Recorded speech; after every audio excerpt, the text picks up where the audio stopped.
Approximately a decade ago, during my high school days, I found myself enamored with an individual 2 years my senior.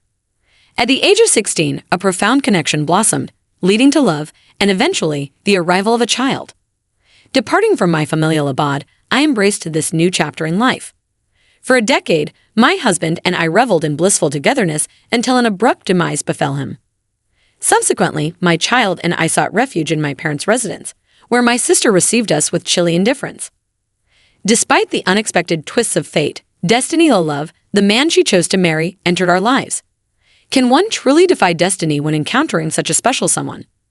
I pondered this question at 16, and now, at 26, reflecting on a story that unfolded a decade ago. I'm Christine, a single mother to a 9-year-old daughter and a 7-year-old son. My transformative encounter transpired during my early high school days. Michael, my destined one, emerged into my life when he was a senior, and our paths intertwined near the staff room. The moment was indescribable. Time seemed to stand still as our eyes met. Love blossomed, and Michael, quietly confessing, remarked that it felt like destiny for us to wed. To me, it didn't sound strange. In fact, it resonated deeply, making me feel like the protagonist of a novel. At 16, an ordinary teenager proud of my health, I found myself swept into a narrative where Michael, a brilliant student bound for a national university, envisioned a future together. Proposing a marriage between students, he suggested waiting until after high school graduation.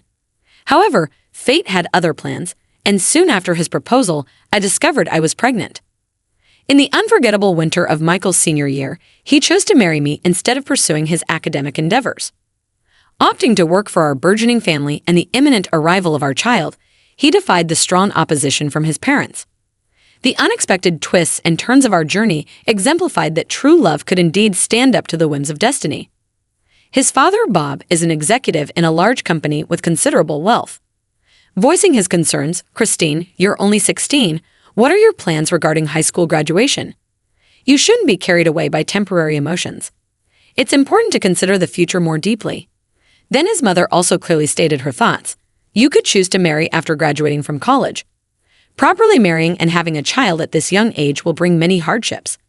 Considering all this, I'm opposed to the marriage." Bob made a proposal. "Don't worry, I know a doctor who runs a clinic where you can handle this quietly without anyone noticing." However, by that time, Michael and I had already made up our minds. We decided to elope. Now, as a mother, I can totally understand his parents' words and feelings. If I were in their shoes, I'd definitely oppose it. But back then, we couldn't think of any option other than raising our child together. I've never regretted that decision to this day. We left a letter for our parents, quietly packed our essentials, and left the house without anyone knowing, heading far away to New York. It wasn't a departure without a plan.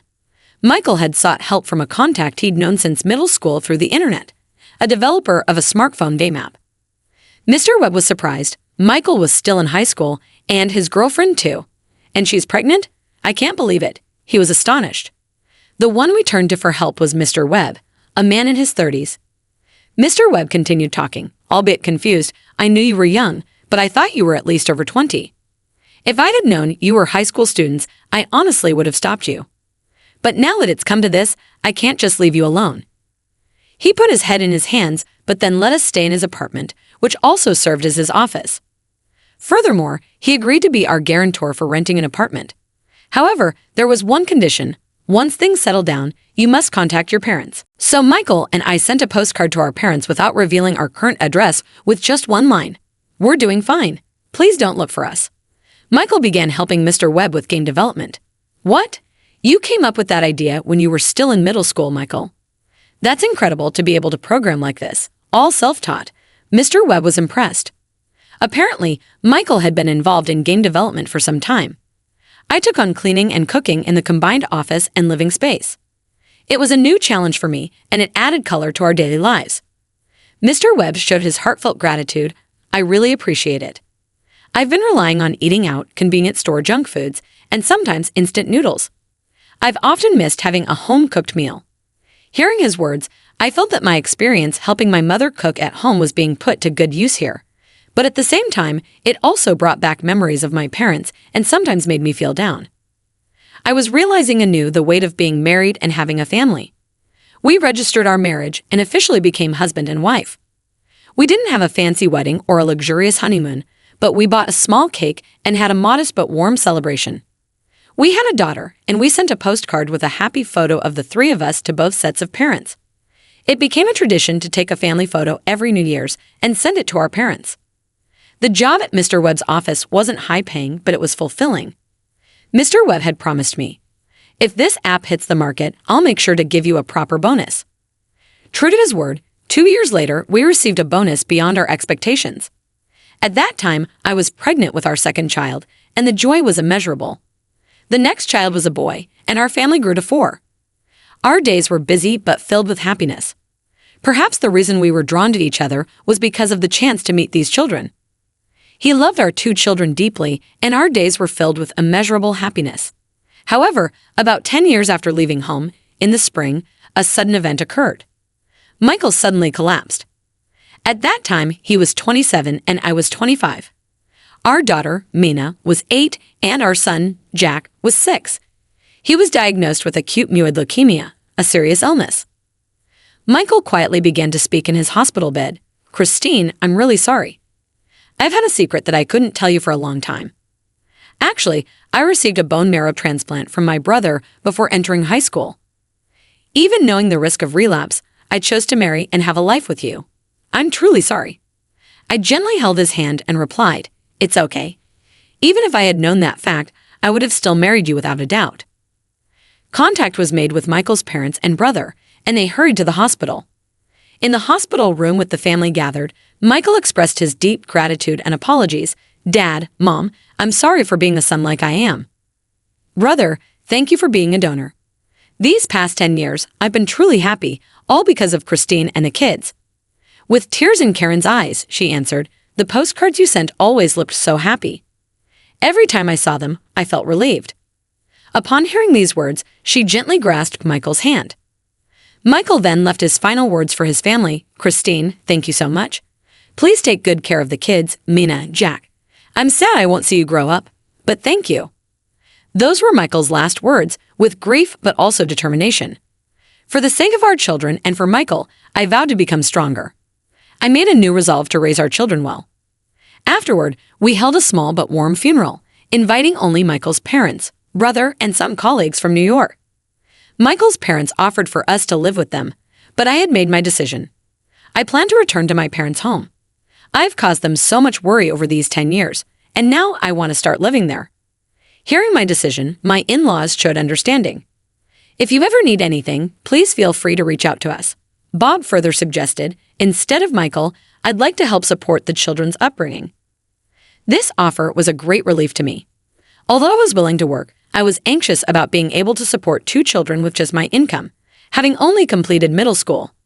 I accepted the help from my in-laws and promised to bring the kids to visit during school holidays. Then I returned to my parents' home. I had already informed them on the phone, but upon my return after 10 years, they welcomed us warmly. Suddenly having 2 lovely grandchildren like this, I'm truly happy. You've been through a lot. You did well. Hearing this, I couldn't stop my tears. However, the only one in the family who remained cold and distant was my sister. "How dare you come back so shamelessly? After you left, we went through a lot here," she said bluntly. My sister, 3 years my senior, always beautiful and smart, often looked down on me and teased me since I was young. When I left home, she was attending a prestigious local university and was affected by rumors spread about her 16-year-old sister running away from home. Now 29, she had been working at a renowned local company for 7 years and seemed desperate in her marriage hunt. "Do you really think someone like you, a middle school dropout with 2 kids, can raise them properly? Coming back to your parents' house now is just a nuisance." She uttered these harsh words. Since I left, she had been using my room as her own space and openly expressed her displeasure at having to vacate it for me and my children. Her attitude was evident to my kids, who never opened up to her. My elder daughter, Mina, inheriting a strong personality from somewhere, sometimes made sharp comments to my sister. "Auntie, aren't you going to get married?" Mina often asked her provocative questions. My sister disliked being called auntie. "Can you stop calling me auntie?" Suddenly being called that is confusing, she would show her anger even towards Mina, a child. But Mina, ever calm, would retort, "But you are an auntie, aren't you? What else should I call you?" My sister would then fall silent. The children had to transfer to a new school, and despite initial apprehensions, they fortunately adapted quickly and went to school happily every day. During summer vacations, they spent a few days at Michael's parents' house, having a great time there. Michael's parents and his brother Ken adored the kids, taking them to various places and buying them things they wanted, which the kids greatly enjoyed. When I visited Michael's family home, his parents, brother Ken, would eagerly ask about Michael's time in the city. I would often lose track of time while sharing memories of Michael. Unlike Michael, Ken was a sturdy man with only their eyebrows looking similar. While Michael was gentle and kind-hearted, Ken was more active and strong-willed. He was good at making conversation and often brought smiles to our family. His cheerful nature provided great comfort to us, reminiscing about Michael. About 3 months after returning home, I received some unexpectedly harsh words from my sister. "You come back with 2 kids and no job, just like a parasite. It must be because you only finished middle school," she coldly said to me. My mother, pained by the situation, came to my defense. "Christine has been contributing to the household. Since you started working, you haven't brought a penny home, have you?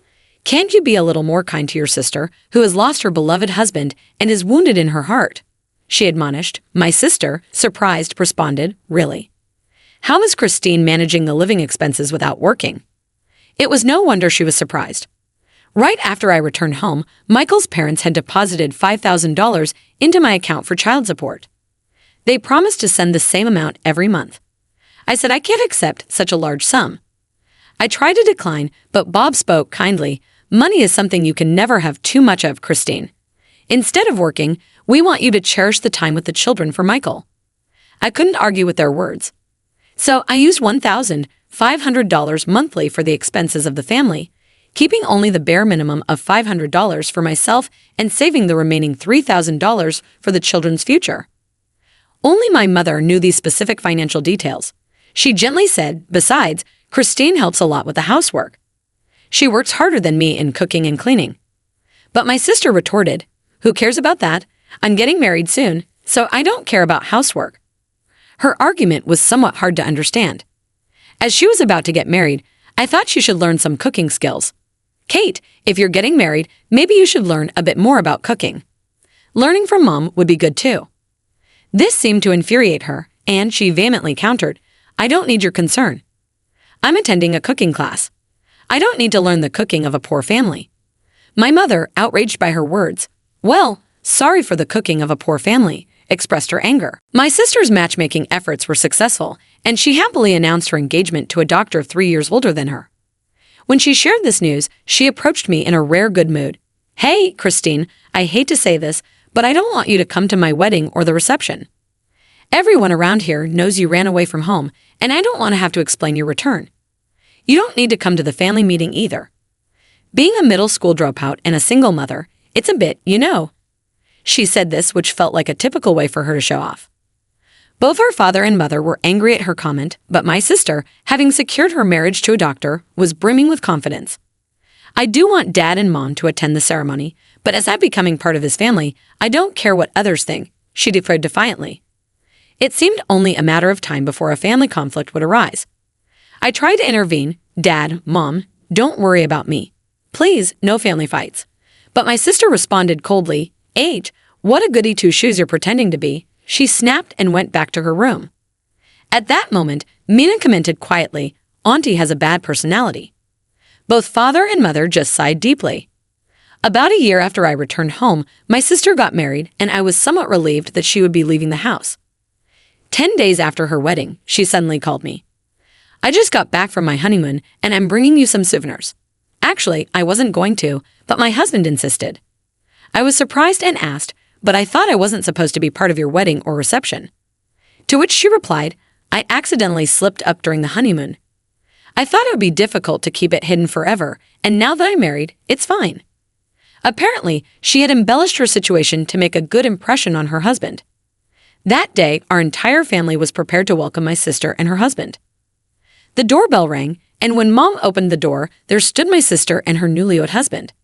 However, the moment I saw her husband's face, I couldn't help but exclaim aloud, "What? Ken?" I exclaimed in surprise. My sister, a bit shocked by my reaction, said, "What's with the sudden outburst? Don't speak so familiarly to my husband. This is my husband, Ken. This is the first time you guys meet, right? Oh, don't mind her. She's just a sister who can only bear kids, she said, laughing. These words made my mother's face fall, and my father sighed quietly. Everyone in the family was puzzled by my sister's insensitive remark. But Ken, ignoring my sister, looked at me intently and said, "Ah, so you are Christine," he murmured. The man in front of me was none other than Michael's brother. "What did you just say?" Ken asked my sister in a low voice. My sister, unable to hide her irritation, retorted, She's so stupid and presumptuous. Christine, go back to your room before your stupidity rubs off on us." But Ken spoke calmly. "Christine won't be doing that. Apologize." I could see his clenched hands trembling. "To that extent. But if you say so, Christine, apologize right now," Ken firmly said. "The one who should apologize is you." My sister was confused, and Ken continued in a stern tone, "Apologize. This woman is my brother's wife." My sister, still confused, repeated, "What do you mean?" "Your deceased brothers just then," Jack exclaimed. "Uncle." My children had met Ken several times at Michael's family home and had developed a close relationship with him. They had enjoyed fun times at the places he took them, growing very fond of him. Ken spoke sternly. "You said it yourself, didn't you, about your embarrassing sister who ran away at 16 to have kids? Her husband died early, and that's why she came back home. That man, he was my brother." My sister gasped in shock. "What? I had no idea. Why wasn't Christine at the family meeting? Why wasn't she invited to the wedding or the reception?" He confronted my sister. She replied, confused, "Well, it was difficult to say about having a middle school dropout and a single mother as a sister." I thought to myself that if I had been there at the family meeting, this might not have happened. Ken continued speaking. "Sure, Michael and your sister may have been reckless, but Michael spent those 10 years happily before he passed away. That happiness was because of Christine and the children. You're insulting my brother." My sister, with tears in her eyes, apologized in a frightened voice. "I'm sorry. I didn't know. I had no idea." Ken continued, "Just now, the way you spoke to your own sister, I'm losing confidence in staying with you." My sister desperately tried to make excuses. "Don't say that. I can change. Please don't leave me." She couldn't hide her panic at the thought of losing her newly married husband and a late doctor. But Ken said calmly, "I need some time. Bob, Karen, Christine. I'm truly sorry for this situation. Let's have a talk again later." Saying this, Ken gently pulled away my sister, who was crying and clinging to him, and left. We, the family, were stunned, unable to find the words to say to my sister. My mother sighed deeply and said, "Her actions have led to this, but this is really serious." My sister just kept crying, and I even felt sympathy for her usually strong-willed self. She wasn't completely bad, after all. "Christine, I was wrong. Please talk to Ken for me. Please help me," she begged me in a tearful state, different from her usual self. Wanting to help her, I decided to visit Michael's family home the next day and explain the situation. Michael's mother, while pouring tea, calmly said, "Our sons and you have a really strange fate, don't they?" I replied with a wry smile, "Ken, don't worry about me. My sister may be strong-willed, selfish, and show off at times, but she's not a bad person at heart. As her sister, I wish for her happiness. Please give her a little more time." After saying that, Ken unexpectedly confessed, "I know I shouldn't be saying this, but one of the reasons I decided to marry your sister was because she reminded me of you, Christine." I was taken aback and exclaimed, "What?" Everyone else was equally surprised. "For the past year, I've been looking forward to you and the kids coming here, but knowing how much you cared for my brother, I decided to give up and chose to marry." I responded, still bewildered, "But I don't think my sister and I are that similar." "No, you are similar in your smile, the tone of your voice. That's what I liked and decided to marry her. But maybe it was a mistake. I should have waited for you to forget Michael." Ken expressed his regret. I quietly replied, "I will never forget Michael."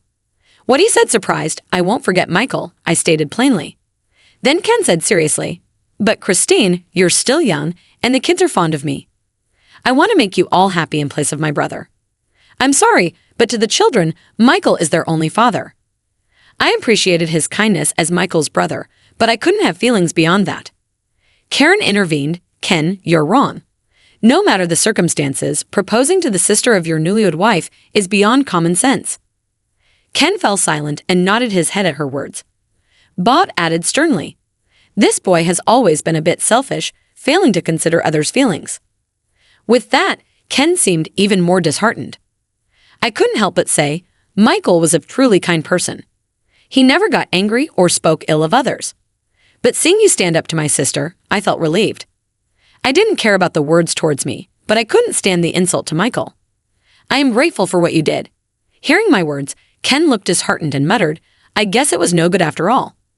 Karen stated firmly, of course, it's the right thing. If you divorce now, Christine and the children would be treated unfairly.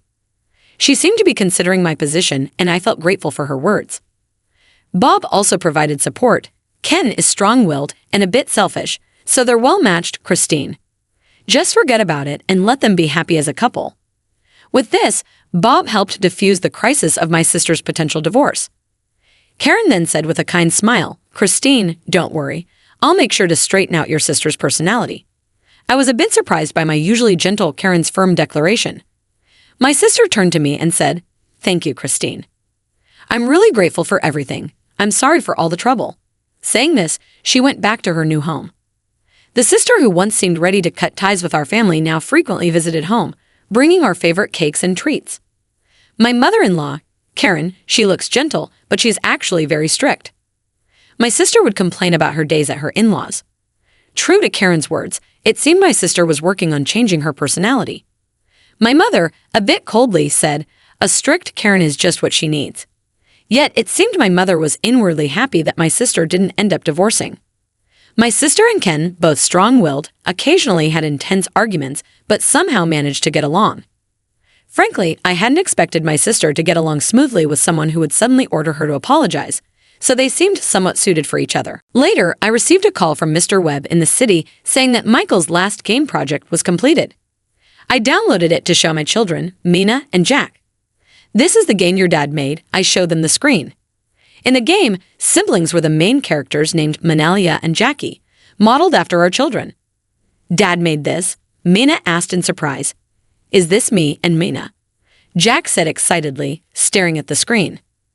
The game, filled with Michael's love, was so moving that I often found myself in tears, unable to progress easily. Upon clearing the game, a message saying thank you appeared on the screen. It was Michael's last message. I thought to myself, thank you, I was truly happy to have met.